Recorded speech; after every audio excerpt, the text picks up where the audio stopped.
أعوذ بالله من الشيطان الرجيم. بسم الله الرحمن الرحيم. أفنجعل المسلمين كالمجرمين ما لكم كيف تحكمون أم لكم كتاب فيه تدرسون إن لكم فيه لما تخيرون أم لكم أيمان علينا بالغة إلى يوم القيامة إن لكم لما تحكمون سلهم أيهم بذلك زعيم أم لهم شركاء فليأتوا بشركائهم إن كانوا صادقين يوم يكشف عن ساق ويدعون إلى السجود فلا يستطيعون خاشعة أبصارهم ترهقهم ذلة وقد كانوا يدعون إلى السجود وهم سالمون فذرني ومن يكذب بهذا الحديث سنستدرجهم من حيث لا يعلمون وأملي لهم إن كيدي متين صدق الله العظیم۔ قرآن حکیم کی یہ 68 نمبر صورت ہے سورۃ القلم۔ اس صورت میں 52 آیتیں ہیں اور 2 رکوع ہیں۔ اس صورت کی ابتدائی 34 آیات کا ترجمہ اور تفسیر گزشتہ دروس میں بیان کیا جا چکا ہے۔ آیت نمبر 35 افنجعل المسلمین کالمجرمین یہاں سے لے کر آیت نمبر 45 وَأُمْلِي لَهُمْ إِنَّ كَيْدِي مَتِينٌ، یہ تقریباً 11 آیات ہیں۔ ان آیات کا ترجمہ و تفسیر آج کے درس میں انشاءاللہ بیان کیا جائے گا۔ قرآن حکیم کے درس میں جو بات ہم سب کے سامنے رہنی چاہیے، مسلسل ذہن میں تر و تازہ رہنی چاہیے کہ یہ وہ اللہ کا کلام ہے جو قیامت کی صبح تک آنے والا آخری انسان جو اس دنیا میں آئے گا اس کے لیے آخری آسمانی ہدایت نامہ ہے۔ اب کوئی آسمان سے انسانی زندگی گزارنے کی کوئی رہنمائی نہیں ہوگی، کوئی نئی کتاب نہیں آئے گی، کوئی نئے پیغمبر نہیں آئیں گے۔ انسان مقام انسانیت پر پہنچ کر دنیا اور آخرت میں کامیابی حاصل کرے، اس کے لیے کوئی نیا ضابطہ نازل نہیں ہوگا۔ میں آج دنیا میں 1 منٹ کے لیے ناکام نہیں ہونا چاہتا۔ مجھے پتہ چل جائے کہ اس راستے پر میرے چند روپے چھین لیے جائیں گے، میں اس راستے پہ نہیں جاتا۔ کیوں؟ نقصان ہو جائے گا، میں نقصان برداشت نہیں کرنا چاہتا۔ مجھے پتہ چلے کہ اس راستے پر میرے پاؤں میں کانٹا چبھ جائے گا، میں بچ کے نکلتا ہوں۔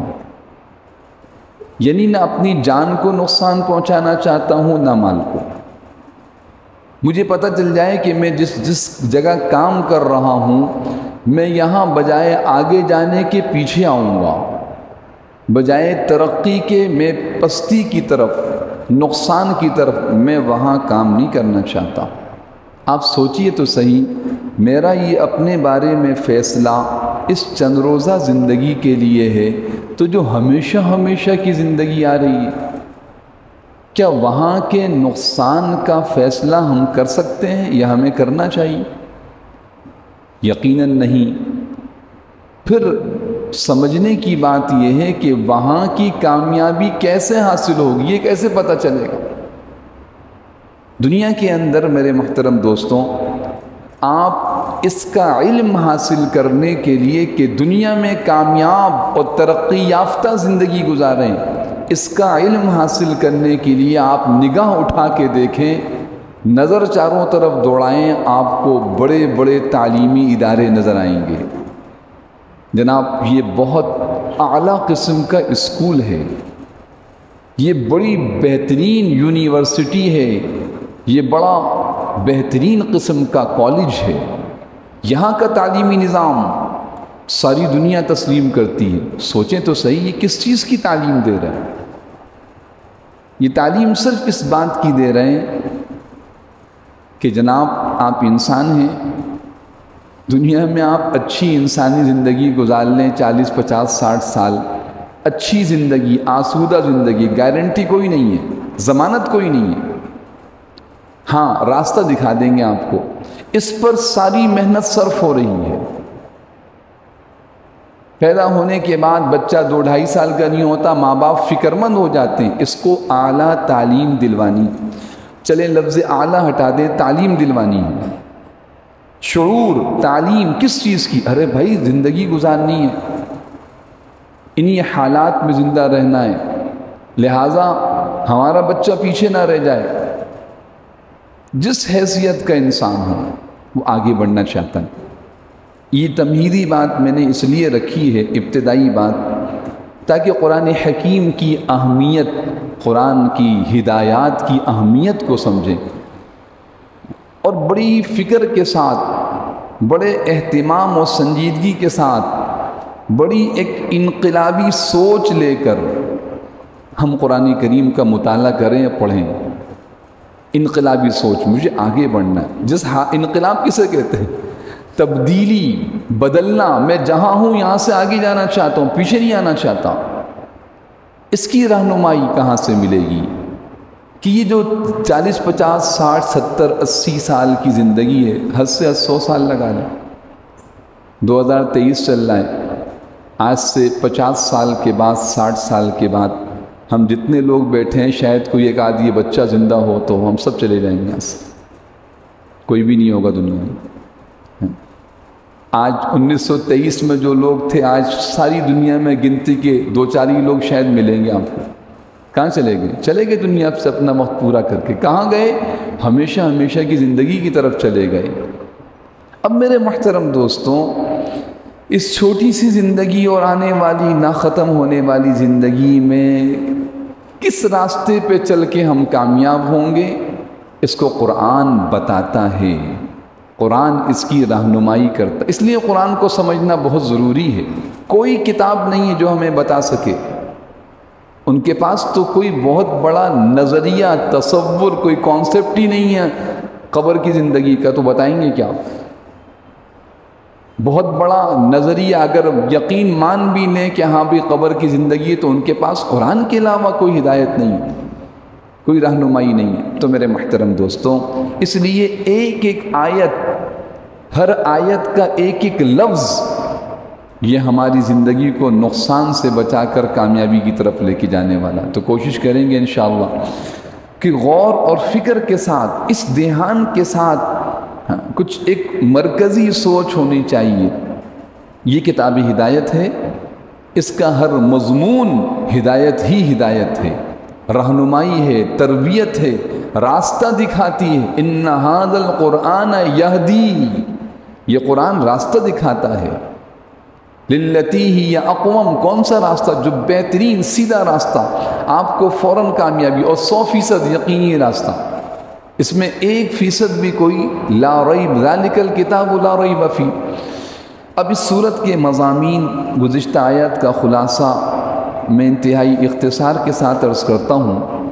بنیادی مضمون یہ ہے کہ دنیا کا مال و دولت، دنیا کے اسباب اگر کسی انسان کے پاس زیادہ آ جائیں، اس کے پاس چیزیں زیادہ ہوں، گھر بڑا شاندار ہو، سواریاں ہوں، بیٹے ہوں، خاندان ہو، عہدہ اور منصب ہو، معاشرے میں اس کو بڑی عزت کی نگاہ سے دیکھا جاتا ہو، یہ ہمارے بڑے سردار ہیں، بڑے صدر وزیر اور فلاں ان کی حیثیت ہے، لیکن اگر اس کے پاس ایمان نہیں ہے، اور اس کے پاس اعمال صالحہ نہیں ہے، یہ آدمی نہ دنیا کے اعتبار سے کامیاب ہے نہ آخرت کے اعتبار سے۔ یہ قرآن کی یہ صورت کا بنیادی مرکزی مضمون یہ ہے۔ اور ایک غلط فہمی سے بھی نکالنا مقصود ہے، وہ غلط فہمی بھی سن لیجئے، کیونکہ وہ بھی بڑی مرکزی بات ہے، اس پوری صورت کا سارا مضمون اسی کے گرد گھوم رہا ہے۔ وہ غلط فہمی کیا ہے جو مشرکین مکہ کو لگی تھی، آج بھی ہم جیسے انسانوں کو لگ جاتی ہے۔ ان کو بھی غلط فہمی کیا لگی تھی؟ حضرت محمد صلی اللہ علیہ وسلم اور ان کو ماننے والے۔ صورت مکی ہے، مکی دور کا آپ تصور ذہن میں رکھیے۔ حضرت صلی اللہ علیہ وسلم اور آپ کے صحابہ کمزور ہیں، تعداد میں کم ہیں، مال و اسباب میں کم ہیں، اکثر بڑے بڑے رئیس و سردار آپ کے ساتھ نہیں ہیں، معاشرے کے متوسط یا کمزور لوگ غلام ہیں، اس طرح کے لوگ آپ کے ساتھ ہیں۔ تو جو رؤساء اور سرداران ہیں، رئیس قسم کے لوگ ہیں، مالدار پیسوں والے، وہ یہ کہتے ہیں کہ دیکھو اگر یہ اور ان کی جماعت یہ حق پر ہوتی تو ان کے پاس بھی مال ہوتا۔ یہ ہے کافرانہ سوچ کہ انسان ترقی کرتا ہے مال کی بنیاد پر۔ یہ اسلامی سوچ نہیں ہے، دینی سوچ نہیں۔ اور جب ان کے پاس مال نہیں ہے، چیزیں نہیں ہیں، عہدہ اور منصب نہیں ہے، تو ہم ان سے بہتر ہیں۔ اور یہ جو کہتے ہیں کہ موت کے بعد کی زندگی اول تو ہے نہیں، اول تو مرنے کے بعد کچھ نہیں، بس جو کچھ ہے دنیا کی زندگی، وما ہی الا حیاتنا الدنیا، جو کچھ ہے بس دنیا کی زندگی۔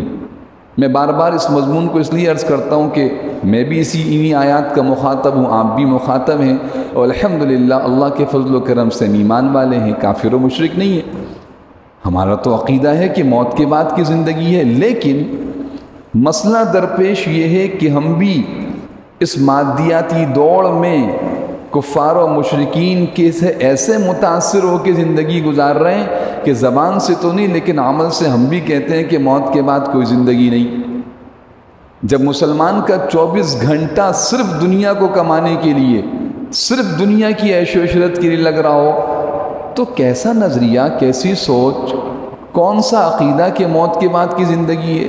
اگر کہیں کوئی سوچ ہوتی تو کچھ وقت تو اس کے لیے نکالتے۔ ہم تو فرض نماز کے لیے وقت نہیں نکال لے، تو قبر کی زندگی کا کیا تصور ہے ہمارا، کیا نظریہ ہے؟ تو کفار تو یہ کہتے تھے وما ہی الا حیاتنا الدنیا، زبان سے ان کا عقیدہ تھا، ہمارا عمل اسی طرح ہے۔ اگر زندگی موت کے بعد ہوگی، اگر میدان محشر و قیامت میں اٹھایا جانا ہوگا، تو وہاں بھی ہم اسی طرح نعمتوں اور راحتوں میں رہیں گے۔ یہ ہے اصل غلط فہمی، جس کو آج کی آیات میں، آج کے درس کے آیات میں خاص طور پہ بڑی تاکید سے اللہ پاک نے اس دھوکے سے نکالا ہے۔ دھوکہ کیا تھا میں پھر عرض کر دوں۔ آج میرے پاس سرداری ہے مکہ کی، یا آج ہم جس بھی معاشرے میں زندگی گزار رہے ہیں، کیونکہ پہلے مخاطب تو مشرکین مکہ تھے اس کے، اور آج قرآن کا مخاطب دنیا کا ہر انسان ہے، کیونکہ کتاب سب کے لیے، کہ ہم چونکہ ایسی زندگی گزار رہے ہیں عیش و عشرت والی، اونچے مقام و مرتبے والی، آسودہ زندگی، اگر موت کے بعد بھی اگر اللہ ہم سے ناراض ہوتا تو ہمیں یہ چیزیں دیتا۔ موت کے بعد اگر زندگی ہوگی، آخرت کی زندگی، تو وہاں بھی اسی طرح ہم نعمتوں راحتوں میں رہیں گے، وہاں بھی اسی طرح قوت و غلبہ ہم کو حاصل ہوگا۔ یہ ان کا ایک باطل نظریہ، غلط سوچ تھی، شیطان نے اس پہ ان کو مطمئن کر، تم صحیح ہو، تم کیا ہو؟ صحیح ہو۔ آج بہت سے لوگ اس پہ ہم صحیح ہیں بھائی، ہم صحیح چل رہے ہیں، یہ جو زندگی ہماری گزر رہی ہے صحیح ہے۔ تو میرے محترم دوستوں، اللہ پاک نے قرآن کریم میں یہ جو آیت دیکھیے، افنجعل المسلمین کالمجرمین، آیت نمبر 35، یہاں سے اس مضمون کو شروع کیا ہے۔ ذرا اس آیت کو دیکھیے، آیت نمبر 35، کیا مفہوم ہے؟ بھلا کیا ہم فرما برداروں کو مجرموں کے برابر کر دیں گے؟ یہ استفہام کیا، نجعل ہم بنا دیں گے، مسلمینہ اسلام لانے والے، تابعدار فرما بردار، مسلم کہتے ہیں حکم کے آگے جھکنے والا، اسلام کے معنی تابعداری، کیا ہم ان تابعداروں کو کل مجرمین مجرموں کی طرح کر دیں گے، یعنی دونوں برابر ہوں گے؟ مفسرین نے عجیب نکتہ اٹھایا یہاں پر، فرمایا یہ تو انسانی عقل کے بھی خلاف ہے، ایک آدمی چوری کرے، ڈاکہ ڈالے، حرام طریقے سے مال کمائے، خوب دنیا کے اندر عیش و عشرت، یہ آدمی بھی، اور ایک آدمی اپنے آپ کو حرام سے بھی بچائے، گناہ سے بھی بچائے، ناجائز سے بھی بچائے، روکھی سوکھی گزارے، کیوں؟ مجھے اپنے رب کو راضی کرنا ہے۔ کیا قیامت کے دن یہ دونوں برابر ہوں گے؟ کیا ظالم اور سرکش اور مظلوم اور فرما بردار، کیا عدل و انصاف کا تقاضا ہے کہ یہ دونوں برابر ہوں؟ یہ سوال کیا اللہ پاک نے، تھوڑا سا ہلایا ہے کہ ذرا سی بھی عقل لگتے ہو تو تم فیصلہ کرو گے نہیں، ایسا نہیں ہو سکتا۔ پھر عدل و انصاف کا مفہوم ہی کیا؟ پھر انسان دنیا میں نافرمانی گناہ سے کیوں بچے؟ پھر تو ہر ایک ظلم کرے اور ہر ایک سرکشی کرے اور ہر ایک حرام و حلال کی تمیز کے بغیر مال کمائے، کیونکہ فرق ہی کوئی نہیں ہونا، نہ مجرم کو سزا ملنی ہے نہ فرما بردار کو جزا و انعام ملنا ہے، تو پھر آدمی حرام سے کیوں بچے؟ اللہ پاک فرماتے ہیں ایسا نہیں ہے، ایسا نہیں، ایسا ہو نہیں سکتا کہ مسلم اور مجرم برابر ہو جائیں، ایسا نہیں ہوگا۔ ایک دن ہاں دنیا کے اندر ایسا ہو جاتا ہے، دنیا میں ایسا ہو جاتا ہے، کیسا ہو جاتا ہے کہ وہ آدمی جو حرام و حلال کی تمیز کے بغیر چوری، ڈاکہ، ناجائز، جھوٹ، دھوکہ، ظلم و زیادتی، زور زبردستی سے خوب مال حاصل کر لیتا ہے، اب کبھی اس کی پکڑ آنے لگتی ہے، عدالت میں اس کو پکڑنے کی بات ہوتی ہے، تو عام طور پہ ایسا ہوتا ہے کہ دنیا کی عدالتوں میں عام طور پہ ایسے ظالم اور جابر قسم کے لوگ وہ بچ جاتے ہیں، توجہ فرمائیے گا، وہ بچ جاتے ہیں، کیوں؟ وہ مال دے کے چھوٹ جاتے ہیں، وہ رابطوں سے اپنا بچاؤ کر لیتے ہیں، وہ اپنی پارٹی جتھے کے ذریعے سے بچ جاتے ہیں، عام طور پہ بچ جاتے ہیں۔ لہٰذا کوئی تو دن ہونا چاہیے کہ جب مجرم کو اس کے جرم کی سزا ملے، جب ظالم کو اس کے ظلم پر پکڑا جائے، کوئی تو انصاف کا دن ہو۔ اللہ فرماتے ہیں ہاں ہم نے ایک انصاف کا دن رکھا ہے، دنیا کے اندر ہم تھوڑا موقع، تھوڑی ڈھیل، تھوڑا سا ان کو مہلت دے دیتے ہیں، لیکن جب انصاف کا دن آئے گا تو مسلم اور مجرم برابر نہیں ہوں گے، مجرم کے ایک ایک جرم کی سزا دی جائے گی اور فرما بردار کی ایک ایک فرما برداری اور اطاعت کا انعام دیا جائے گا۔ تو خوب حوصلہ دیا کس کو؟ ایمان والوں کو، نیک اعمال کرنے والوں کو، گناہوں سے آج تم نے تھوڑا سا اپنے آپ کو بچا لیا، جھوٹ سے، دھوکے سے، بد نظری تھے، حرام مال سے، ظلم و زیادتی سے روکی سوکی کھا لی، لیکن تم بڑے انعام کے مستحق ہوگے۔ اور یہ ظالم، جابر اور حرام و حلال کی تمیز کے بغیر زندگی گزارنے والے جب یہ پکڑ میں آئیں گے، انہیں بچانے والا کوئی نہیں، کوئی ساری دنیا مل کے ان کو نہیں بچا سکتی جب یہ اللہ کی گرفت میں آئیں گے۔ اس کی وجہ کیا ہے؟ وجہ ایک مرتبہ پہلے بھی عرض کر چکا ہوں، آگے یہ مضمون آ رہا ہے۔ اس کی وجہ یہ ہے کہ اس فیصلے کے دن جو فیصلہ کرنے والا ہوگا اس کو کوئی دھوکہ نہیں دے سکتا، اس کے یہاں کسی کی سفارش نہیں چلتی، وہ کسی سودے بازی پر راضی نہیں ہوتا۔ اس جرم کے گواہ کہیں گواہی کے اندر ہیر پھیر کر لیں، گواہوں کو خرید لیا جائے، ایسا نہیں ہو سکتا، کیونکہ عجیب نظام اس عدالت میں یہ ہوگا کہ جو حاکم اور فیصلہ کرنے والا ہوگا وہی عینی گواہ بھی ہے، وہی عینی گواہ بھی ہے۔ کوئی کہے جی ہم نے یہ نہیں کیا تھا، کہ میں تو دیکھ رہا تھا، تم نے کہ میں نے دیکھا ہے۔ نہیں مانتے ہو، لاؤ ثبوت پیش کرو۔ اور کیسے ثبوت؟ ناقابل تردید، جس کو کوئی رد نہ کر سکے۔ اپنے ہاتھ بولیں گے تم نے یہ کیا تھا، تم کہتے نہیں کہ ہاتھ بولیں گے یہ کیا تھا، پاؤں بولیں گے یہ کیا تھا، آنکھیں گواہی دیں گی یہ دیکھا تھا۔ یعنی انسان حیران، لما شہدتم علینا، تم ہمارے خلاف گواہی دے رہے ہو۔ کھال گواہی دے گی، کھال۔ اب بتائیے جسم کا کون سا حصہ ہے جو کھال سے کھال نہ ہو، وہ گواہی دے گی۔ تو میرے محترم دوستوں، یہ نظام اللہ نے قائم کیا۔ میں نے عرض کیا کہ بنیادی مضمون اس غلط فہمی سے نکالنا ہے سرکشوں اور باغیوں کو، کہ اگر تم دنیا میں مہلت مل رہی ہے تو اس مہلت سے تم ناجائز فائدہ نہ اٹھاؤ، لوٹ آؤ۔ اور حوصلہ دینا ہے ایمان والوں کو، پرہیزگاروں کو، مسلمین متقین کو، تم سیدھے راستے پر چل رہے ہو، لہٰذا ان ظالموں جابروں سے تم غلط فہمی کے اندر نہ پڑو۔ اب آئیے دیکھیے، نبی کریم سرور عالم صلی اللہ علیہ وسلم اللہ کا پیغام پہنچا رہے ہیں، مشرکین کہہ رہے ہیں آپ پاگل ہیں۔ اللہ پاک نے قسم کھا لی، نون والقلم وما یسطرون، قسم قلم کی اور ان تمام چیزوں کی جس کو یہ قلم لکھ رہا ہے، ما انت بنعمت ربک بمجنون، آپ پاگل نہیں، بلکہ آپ بلند اخلاق والے ہیں، آپ ہدایت پر ہیں، اور آپ کو جھٹلانے والے یہ بری صفات کے حامل ہیں۔ قیامت کے دن ان کو عبرتناک سزا ملے گی، نشان لگائے جائیں گے۔ یہ ہے پیغمبر علیہ السلام کا دشمن اور باغی، اور آپ کا نعوذ باللہ مذاق اڑانے والا اور آپ کو برا بھلا کہنے والا۔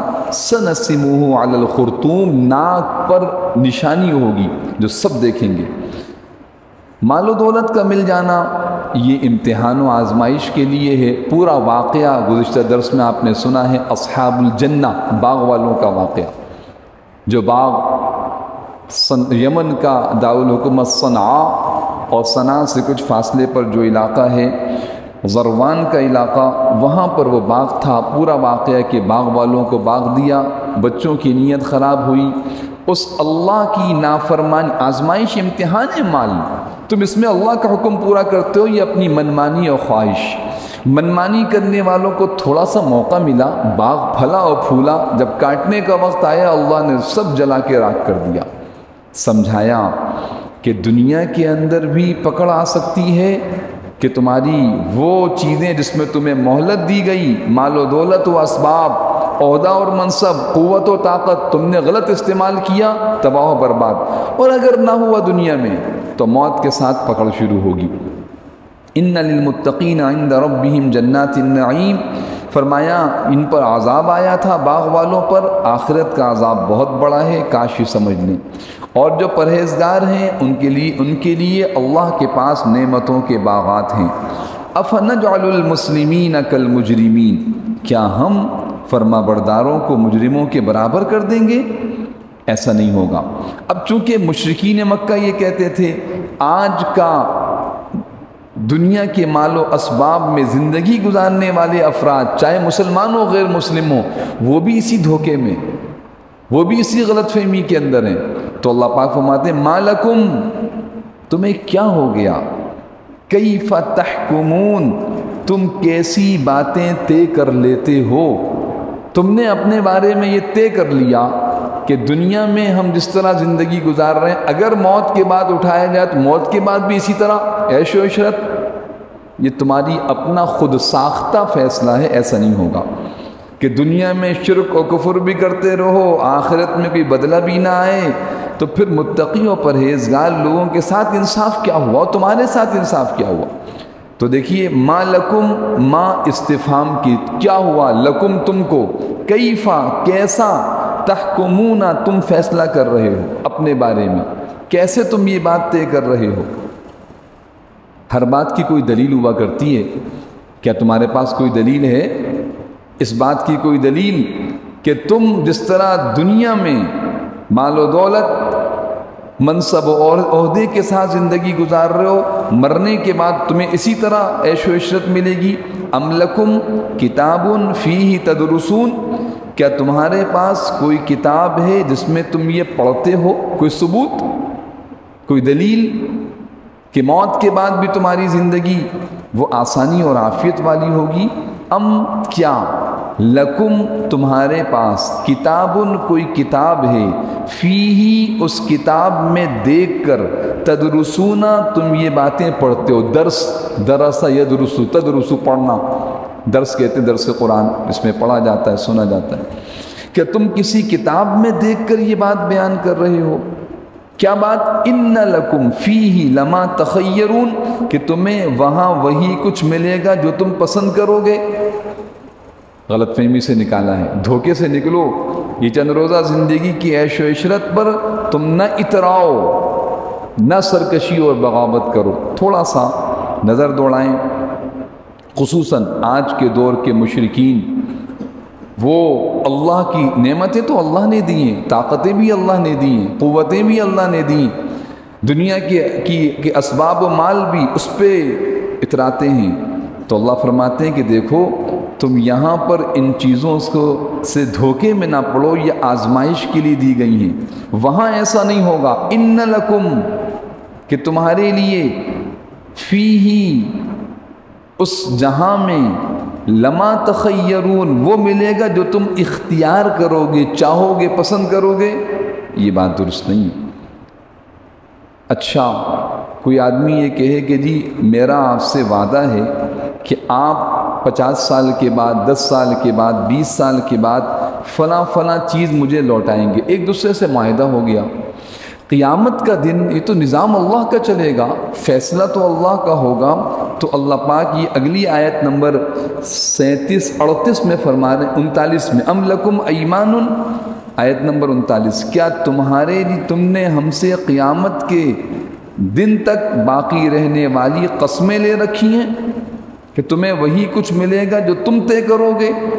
ام لکم، کیا تمہارے لیے ایمان، قسمیں ہیں، ایمان یمین کی جمع ہے، ایمان قسمیں ہیں، علینا ہمارے ذمے، بالغتن جو پہنچنے والی، بلغا پہنچنا، بالغتن پہنچنے والی ہیں، کہاں تک؟ الی یوم القیامہ، قیامت کے دن تک۔ وہ کیا قسمیں تم نے ہم سے لی ہیں؟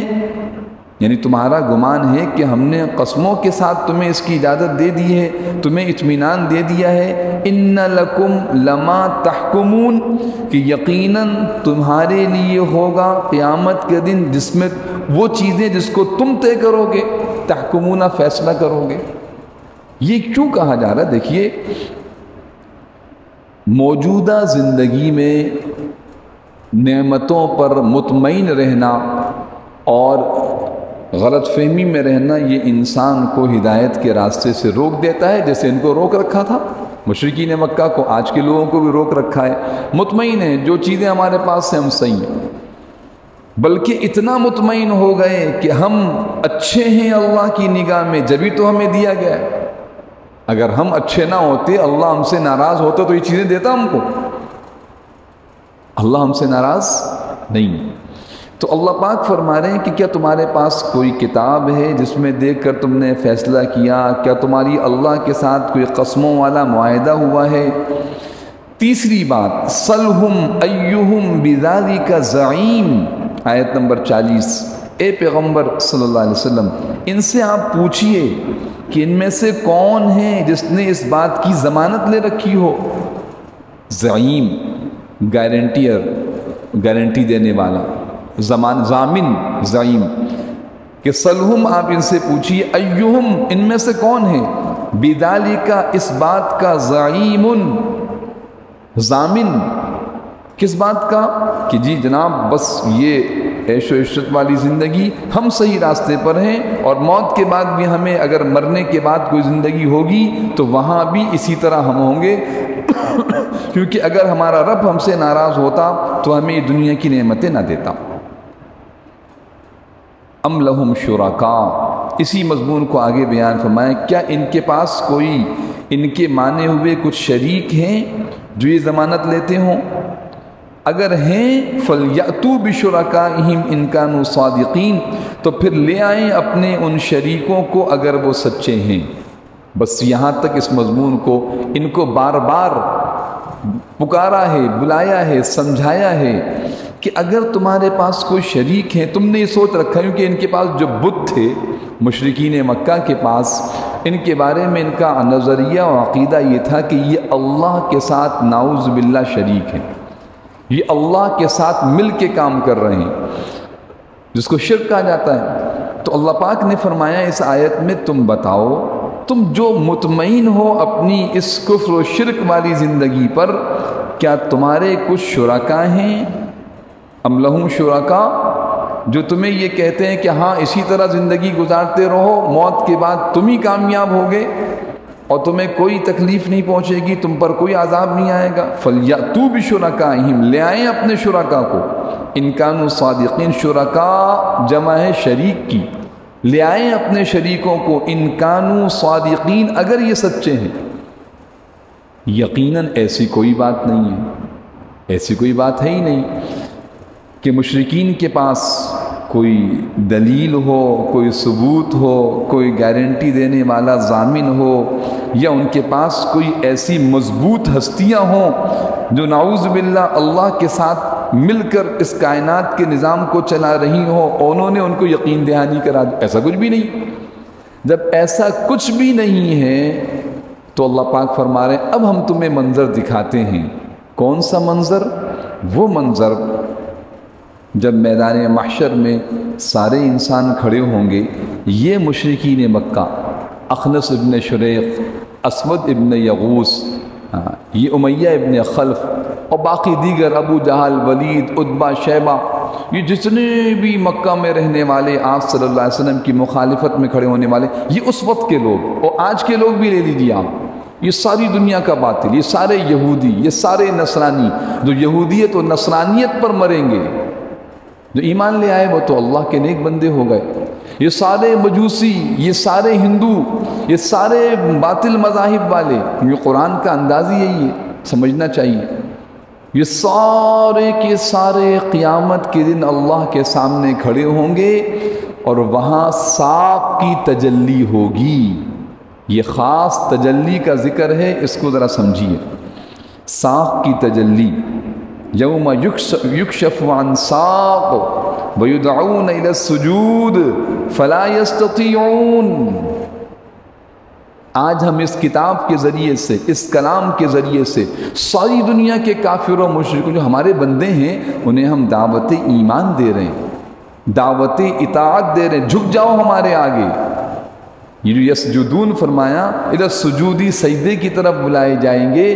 آج بلایا جا رہا ہے کہ اللہ کے آگے سجدہ کر لو، سرکشی چھوڑ دو، سرنگوں ہو جاؤ، سر جھکا لو رب کے سامنے۔ نہیں جھکا رہے، ہم قوت والے ہیں، ہم طاقت والے ہیں، ہم جتھے والے ہیں، ہمارے پاس جدید چیزیں ہیں، ہمارا کوئی مقابلہ نہیں کر سکتا۔ اللہ کہہ رہے ہیں رب کے مقابلے میں نہ آؤ، جھک جاؤ۔ یہ ساق کی تجلی کیا ہے؟ کشف ساق، یہ جو یہاں لفظ یکشف عن ساق آیا ہے اس کو سمجھیے۔ سورۃ القلم آیت نمبر 22، کشف ساق۔ دیکھیے لفظ ساق عربی زبان میں پنڈلی کے لیے آتا ہے، جو پنڈلی ہے انسان کی اس کو ساق کہا جاتا ہے، عربی زبان میں ساق کے معنی پنڈلی۔ اس کشف ساق کے دو معنی مفسرین نے بیان کی۔ عربی زبان میں بھئی پنڈلی کھل گئی، کشف ساق، کشف کے معنی کھل جانا، ظاہر ہو جانا، کشف ساق پنڈلی، یہ ایک محاورہ ہے عربی زبان میں سخت ترین حالات کا، بدترین پریشان کن حالات آ جائیں تو کہا جاتا ہے اب تو پنڈلی کھل گئی ہے۔ عربی میں، عربی کا مقولہ ہے، کہتے ہیں بادل چھا گئے، یعنی تیز بارش ہونے والی، ایک مقولہ ہوتا ہے ہر زبان کے اندر، محاورہ ہوتا ہے۔ تو عربی کا محاورہ کشف ساق سے کیا ہے کہ سخت ترین حالات۔ تو قیامت کے دن سے سخت دن کون سا ہوگا؟ جب سارے انسان کھڑے ہوں گے، ہمیشہ ہمیشہ کے فیصلے ہو رہے ہوں گے، انسانیت ایک ایسی فکر میں ہوگی، سوچ نہیں سکتے اس کو، سوچ نہیں سکتے۔ تو میرے محترم دوستوں، کشف ساق سے مراد ہولناک دن، پنڈلی کھل جائے گی، یعنی حالات بہت سخت ہوں گے، ایک یہ مانو، تو پھر یہ سارے حالات ہوں گے۔ دوسرا مطلب یہ بیان کیا ہے، اس کو مفسرین نے ترجیح بھی دی ہے کہ یہ مطلب زیادہ درست ہے، کیونکہ بخاری شریف اور مسلم شریف کی ایک حدیث سے اس مطلب کی وضاحت بھی ہوتی، تائید بھی ہوتی۔ وہ کیا ہے؟ حضور اکرم صلی اللہ علیہ وسلم نے ارشاد فرمایا قیامت کے دن جب میدان محشر قائم ہوگا اور سارے انسان کھڑے ہوں گے اور انسانوں کا ہمیشہ ہمیشہ کی کامیابی ناکامی کا فیصلہ ہوگا، تو اللہ رب العالمین جب تشریف لائیں گے میدان محشر میں، وَجَاءَ رَبُّكَ وَالْمَلَكُ صَفًّا صَفًّا، اللہ اور فرشتے آئیں گے، سارے انسان، عدالت لگے گی، تو ایک خاص کیفیت ہوگی۔ اللہ پاک اپنی ساکھ کو ظاہر فرمائیں، ساکھ پنڈلی کو، وہ اللہ کی پنڈلی کیسی ہوگی اپنی پنڈلی کی طرح مت سوچیے، سمجھانے کے لیے کہا، جیسے قرآن میں کہا گیا ید اللہ، اللہ کا ہاتھ، فوق ایدیہم، ان کے ہاتھوں پر ہے، لفظ ید اللہ کے لیے استعمال، اللہ کا ہاتھ، کل شیء ہالک الا وجہہ، ہر چیز ہلاک ہو جائے گی سوائے اللہ کے چہرے کے۔ اب چہرہ، مفسرین فرماتے چہرہ نہیں ذات مراد ہے، صرف چہرہ نہیں، کہ یہ چہرہ نہ ہو تو انسانی نہیں ہے، ہاتھ سے یہ ہاتھ مراد نہیں بلکہ طاقت مراد ہے، کہ اللہ کی طاقت ایمان والے، ید اللہ فوق ایدیہم، ان کے اوپر اللہ کی طاقت ہے، کیونکہ ہاتھ سے طاقت کا اظہار ہوتا ہے۔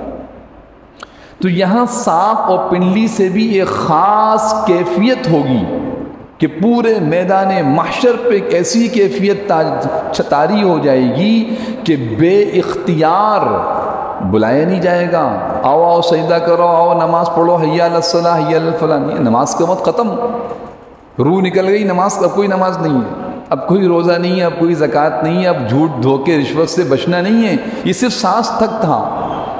تو اس دن جو سجدہ کریں گے وہ سجدے کے لیے بلایا، وہ سجدہ نہیں ہوگا جو نماز کے لیے ہوتا ہے، بلکہ اللہ کی تجلی ساکھ کی وہ کیفیت ہوگی کہ ایمان والے اس کو دیکھ کر بے اختیار سجدے میں گر پڑیں گے، اور جو کافر اور مشرک ہیں ان کی کمر تختہ ہو جائے گی، اس ہیبت کے ساتھ وہ سجدہ کرنا بھی چاہیں گے نہیں کر سکیں گے۔ اس دن یہ پہچان و علامت ہوگی، اور اگلی آیت میں آ رہا ہے ان کی آنکھیں جھکی بھی ہوں گی، ان کے چہروں پہ ذلت چھائی بھی ہوگی۔ یہ وہ بدبخت لوگ تھے کہ جن کو بلایا جاتا تھا، آؤ سجدہ کرو، سجدہ نہیں کرتے تھے، ٹھیک ٹھاک رب کی نعمتیں کھا رہے ہیں، پی رہے ہیں، دنیا کے اندر عیش و عشرت کی یہ وَقَدْ كَانُوا يُدْعَوْنَ إِلَى السُّجُودِ وَهُمْ سَالِمُونَ، سالم عیش و عشرت کی زندگی گزار رہے ہیں، لیکن رب کے آگے نہیں جھک رہے، تو کشف ساکھ کی تجلی کے وقت ان کی کمریں تختہ ہو جائیں گی، یہ اس دن نہ جھک سکیں گے۔ یہ نشانی اور علامت ہوگی کہ یہ بدبخت لوگ ہیں جو ہمیشہ ہمیشہ کے لیے ناکام ہو رہے ہیں۔ تو یہ ہے کشف ساکھ کا منظر۔ اب دیکھیے ان آیات کو، یوم یکشف، ہاں پہلے سمجھایا تھا نا کہ تم اس غلط فہمی سے نکلو کہ مال و دولت ہے تو تم ہی کامیاب ہوگے، ایسا نہیں ہے۔ اب دیکھو منظر، یوم، وہ دن، یکشفو، کھولا جائے گا، عن ساق، ساق کو، جس دن ساق کھول دی جائے گی، وَيُدْعَوْنَ إِلَى السُّجُودِ، اور ان کو سجدے کے لیے بلایا جائے گا، فَلَا يَسْتَطِيعُونَ، تو یہ سجدہ نہیں کر سکیں گے۔ بلایا جائے گا سے میں نے مراد عرض کیا آپ کو، یہ سجدہ کسی عبادت کے لیے، یہ سجدہ کسی بندگی کے اظہار کے لیے کہ آؤ بھائی جو سجدہ کر لے گا وہ کامیاب ہوگا، وہ سجدہ نہیں ہے، وہ تو زندگی تک ہے۔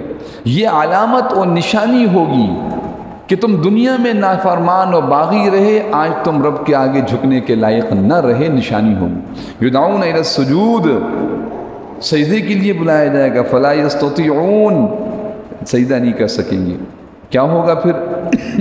خاشعۃ ابصارہم، ان کی نگاہیں جھکی ہوئی ہوں گی، خاشعہ، جھکی ہوئی، ابصارہم، ان کی آنکھیں۔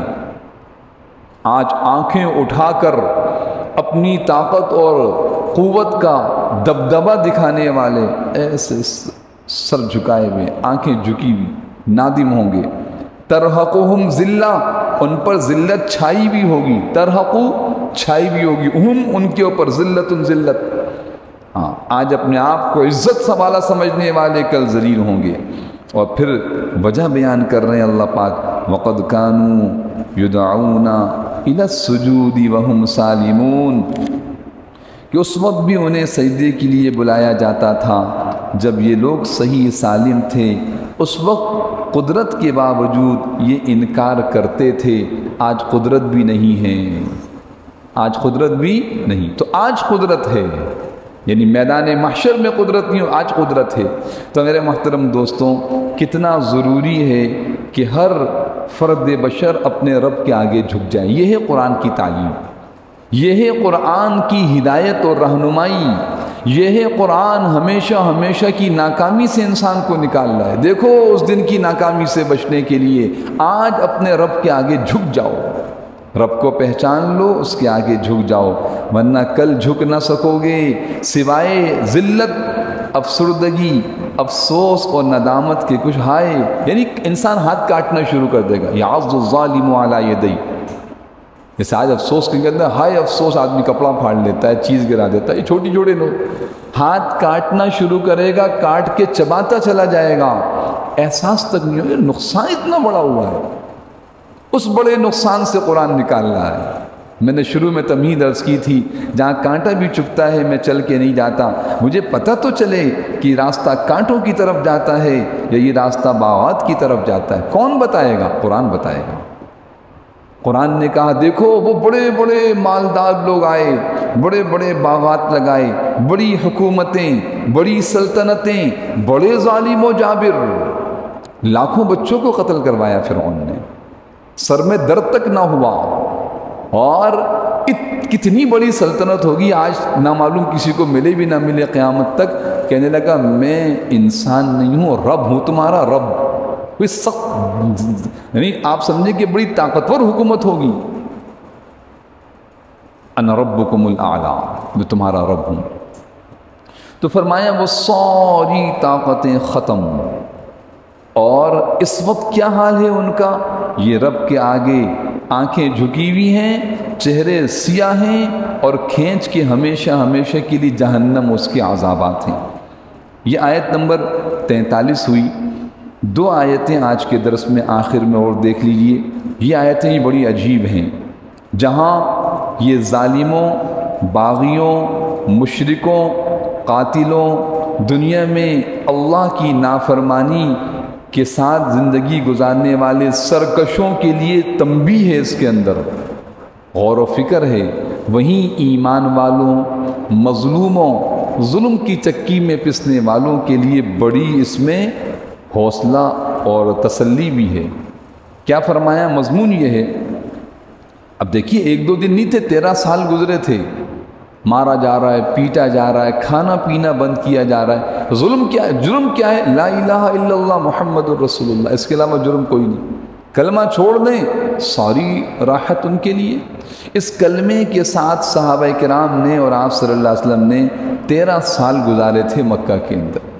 یہ امت کے لیے ایک مثال اور نمونہ، ایک سیمپل تھا، یہ زندگی، یہ قربانیاں تمہیں دینی ہے دین کے لیے۔ تو کبھی کبھی دل میں یہ آتا تھا کہ کیا ہم حق پر نہیں ہیں؟ جو ہمیں اتنا ستایا جا رہا ہے، اتنا مارا جا رہا ہے، اتنا پیٹا جا رہا ہے، اتنی تکلیفیں، اتنی مشقتیں، بھوک پیاس سب برداشت کر رہے ہیں، کیا ہم حق پر نہیں ہیں؟ اگر ہم حق پر ہیں تو ہمارے ساتھ اللہ کی مدد کیوں نہیں ہے؟ یہ انسان ہونے کی حیثیت سے صرف آپ صلی اللہ علیہ وسلم، یعنی قرآن کی آیت ہے، حتیٰ یقول الرسول والذین آمنوا معہ متی نصر اللہ، پیغمبر اور ایمان والے بھی کہنے لگی اللہ کی مدد کب آئے گی؟ ایسے حالات آتے ہیں، آ رہے ہیں، آئیں گے ایمان والوں کے ساتھ، قرآن ہماری رہنمائی کر رہا ہے۔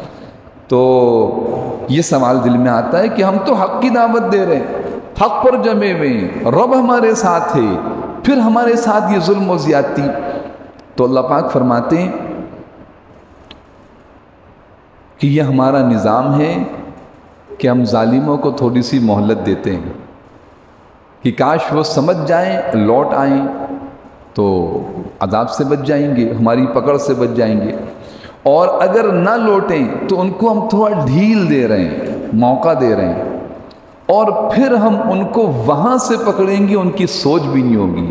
یہ عجیب آیت ہے، سنستدرجہم من حیث لا یعلمون، ایک آدمی سوچتا ہے نا میں یہاں سے پکڑا جاؤں گا تو وہاں سے بچاؤ کا راستہ اختیار کرتا ہے۔ اللہ فرماتے ہیں ان ظالموں کو، جابروں کو، باغیوں کو، سرکشوں کو، نافرمانوں کو ہم وہاں سے پکڑیں گے، سوچ بھی نہیں ہوگی ان کی کہ یہاں سے بھی پکڑے جا سکتے ہیں۔ اور میں ان کو مہلت دے رہا ہوں، اس مہلت سے یہ غفلت میں نہ آ جائیں۔ جب میری تدبیر آئے گی، میرا نظام چلے گا تو اتنا مضبوط ہوگا کہ نکلنے کا کوئی راستہ نہیں ملے گا۔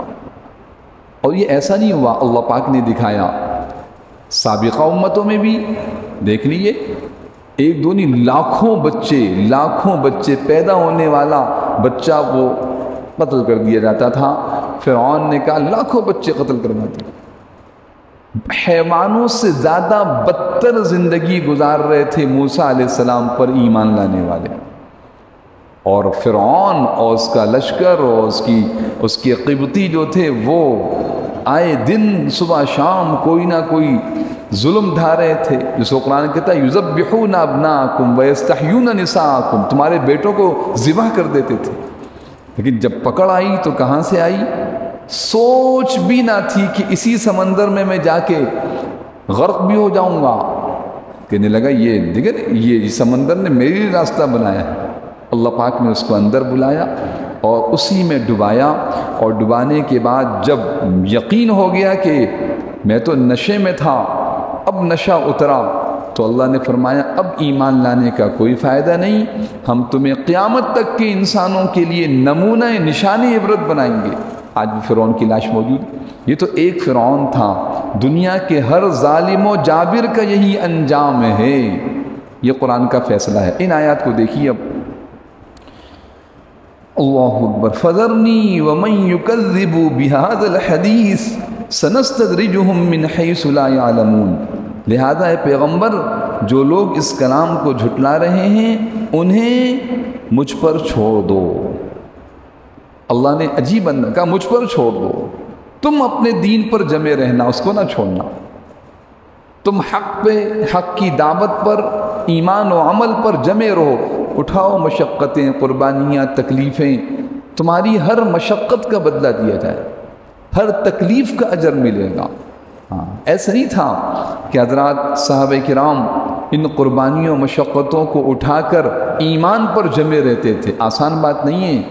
آج تو ذرا سے وہ دور فتنے کا دور آ گیا، چند روپوں کے نقصان کو برداشت نہیں کرتا، ایمان بیچ دیتا انسان۔ اور وہاں کیا تھا؟ وہاں سب کچھ قربان کر دیتے تھے، ایمان نہیں چھوڑ سکتے، دین نہیں چھوڑ سکتے۔ ایسا ایمان تھا حضرات صحابہ کرام کا، اسی لیے کہا سارے انسانوں کے لیے، امت کے سارے افراد کے لیے صحابہ کی ایمان موت۔ آمینو کما آمن الناس، جیسے یہ ایمان لے کے آئے ایسے ایمان لے کے آؤ۔ یعنی راحت و آرام، مال و دولت، لباس، کھانا پینا، بہن بھائی، ماں باپ، سب قربان، دین نہیں چھوڑ سکتے، یہ مزاج تھا۔ تو اس پر جب تکلیفیں زیادہ آئیں تو کیا فرمایا؟ فذرنی، اللہ فرمانے لگے آپ صلی اللہ علیہ وسلم سے، اے پیغمبر صلی اللہ علیہ وسلم آپ بھی سمجھیے، آپ کے صحابہ بھی سمجھیں، اور سارے ایمان والے قیامت تک سمجھیں، ان ظالموں اور جابروں کے ظلم و جبر پر تم ایمان نہ چھوڑنا۔ ان کے ساتھ کیا ہوگا؟ مجھے چھوڑ دو، مجھ پر چھوڑ دو۔ وَمَن يُكَذِّبُ، اور اس شخص کو جو جھٹلاتا ہے بِهَذَا الْحَدِيثِ، اس بات کو، یعنی قرآن کو، دین کو، جھٹلا کافر، مشرک، باغی، ان کو مجھے، آپ یوں سمجھیے جیسے کوئی دنیا کی بڑی طاقت ہو، وہ کہہ دیجیے آپ ہٹ جائیں، ہم جانیں اور یہ جانیں۔ یہ ہے انداز قرآن کا یہاں پر، کتنا سخت انداز۔ اللہ فرما رہے ہیں کہ میں ان کے لیے کافی ہوں، آپ غم نہ کھائیں، آپ پریشان نہ ہوں۔ کتنی بڑی حوصلہ افزائی اور کتنی بڑی ہمت بندھائی ہے اللہ پاک نے آپ صلی اللہ علیہ وسلم صحابہ کرام ایمان والوں کو۔ لیکن کرنا کیا؟ آپ نے جمنا، ان تصبروا وتتقوا، صبر کرنا، جمنا آپ نے ہے دین پر، آپ نے دین نہیں چھوڑنا، آپ نے دین کی دعوت نہیں چھوڑنی، آپ نے حق راستے کو نہیں چھوڑنا۔ باقی ان کا ظلم و ستم، ان کی سرکشی بغاوت مجھے چھوڑو، اور اس شخص کو جو اس بات کو جھٹلاتا ہے ہوگا کیا؟ سنستدرجہم، ہم انہیں اس طرح دھیرے دھیرے تباہی کی طرف لے کے جائیں گے، من حیث لا یعلمون کہ انہیں پتہ بھی نہیں چلے گا کہ کہاں سے پکڑ آ رہی ہے ہماری. وَأُمْلِي لَهُمْ اور میں انہیں ڈھیل دے رہا ہوں. اِنَّ قَيْدِي مَتِين یقین رکھو میری تدبیر بڑی مضبوط ہے. یہ قرآن کی آیتیں ہیں جو ہر دور میں ایمان والوں کو حوصلہ دیتی رہیں گی کہ ہر چیز کی قربانی دینا لیکن ایمان نہ چھوڑنا. اللہ تمہارے ساتھ ہے اگر تم ایمان والے ہو. میں آیت کا لفظی ترجمہ کر رہا ہوں. دیکھیے فذرنی ذرنی ذر چھوڑو نی مجھے یعنی اب تم ہٹ جاؤ. میں ومن اور اس شخص کو یکذب جو جھٹلاتا ہے بہذا الحدیث اس بات کو اس کلام کو میرے قرآن کو میرے فرمان کو جو جھٹلا رہا ہے اب ہٹ جائے. میں اور یہ آمنے سامنے ہیں. سنستدرجہم یا اللہ ان پہ ایک دم کیوں عذاب نہیں آ جاتا. انہیں ملیہ میٹ کر دیا جائے ان کو تباہ و برباد کر دیا جائے. کہا نہیں سنستدرجہم اس طرح دھیرے دھیرے استدراج آہستہ آہستہ ہم ان کو آہستہ آہستہ تباہی کی طرف لے کے جائیں گے.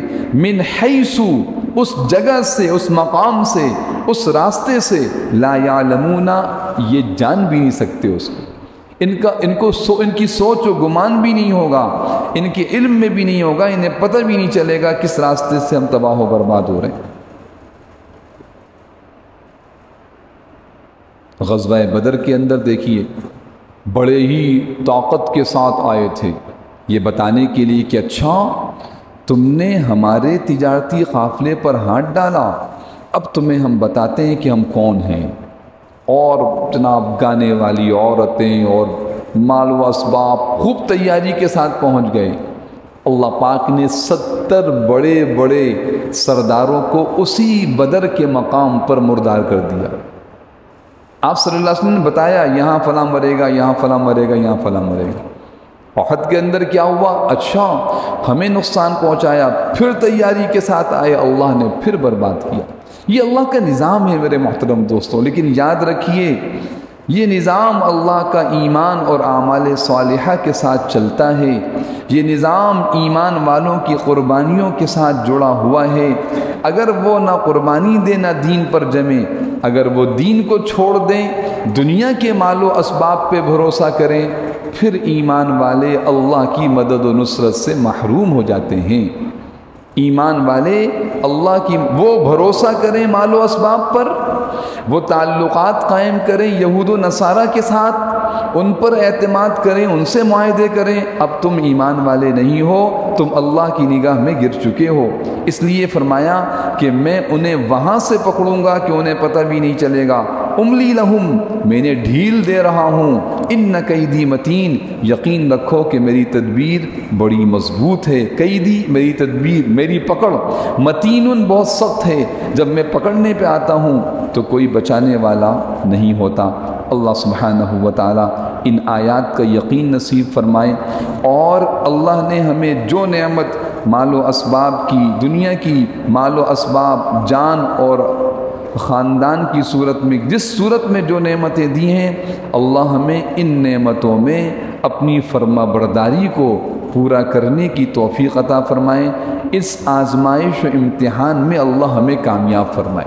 ہاں یہ امتحان ہے اس امتحان سے اللہ ہمیں کامیابی سے نکال دے ایمان پر استقامت نصیب فرمائے.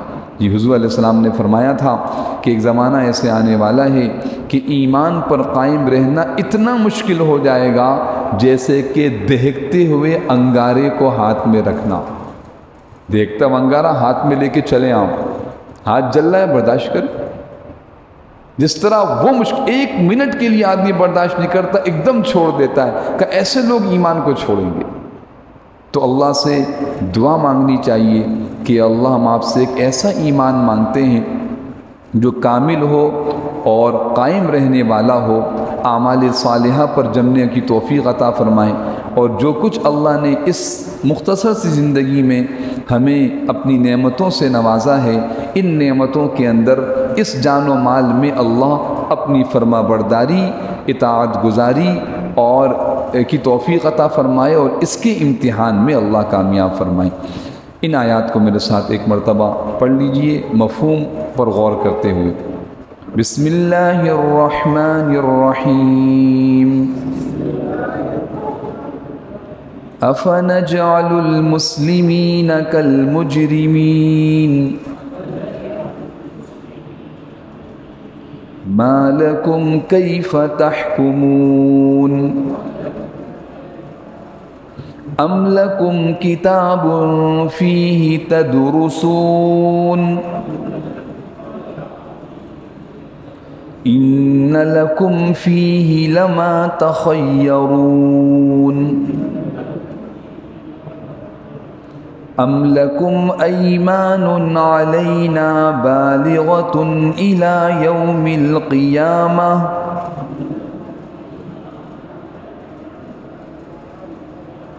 إن لكم لما تحكمون سلهم أيهم بذلك زعيم أم لهم شركاء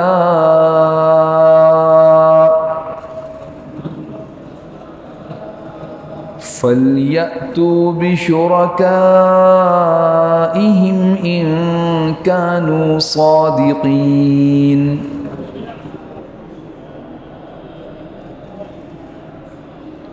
يوم يكشف عن ساق ويدعون إلى السجود فلا يستطيعون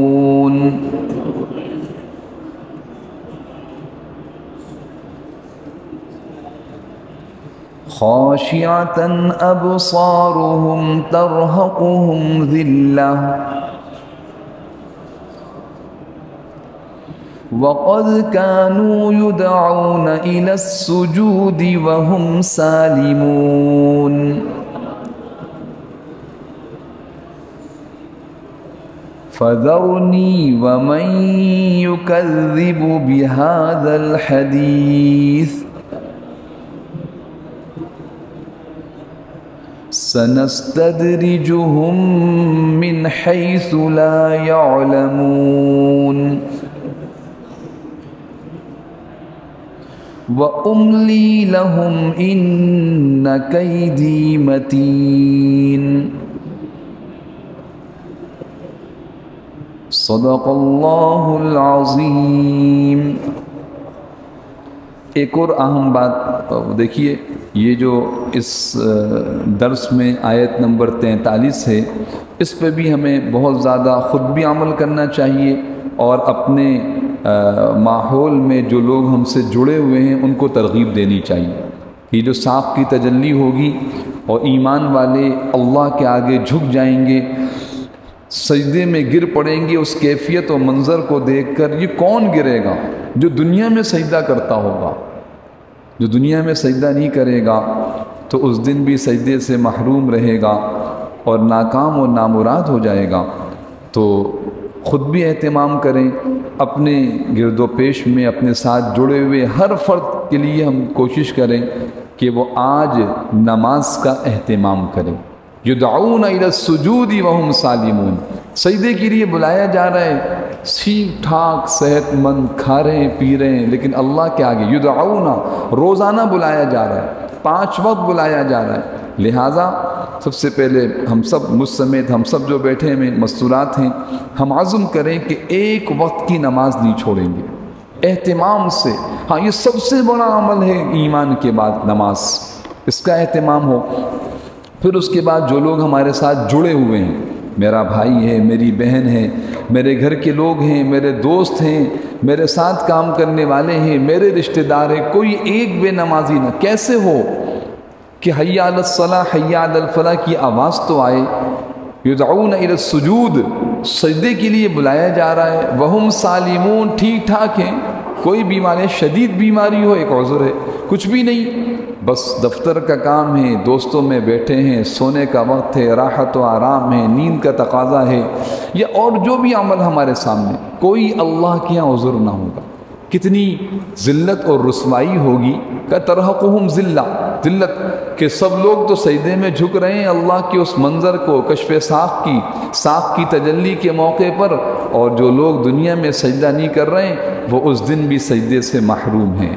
تو کتنے افسوس کی بات ہے۔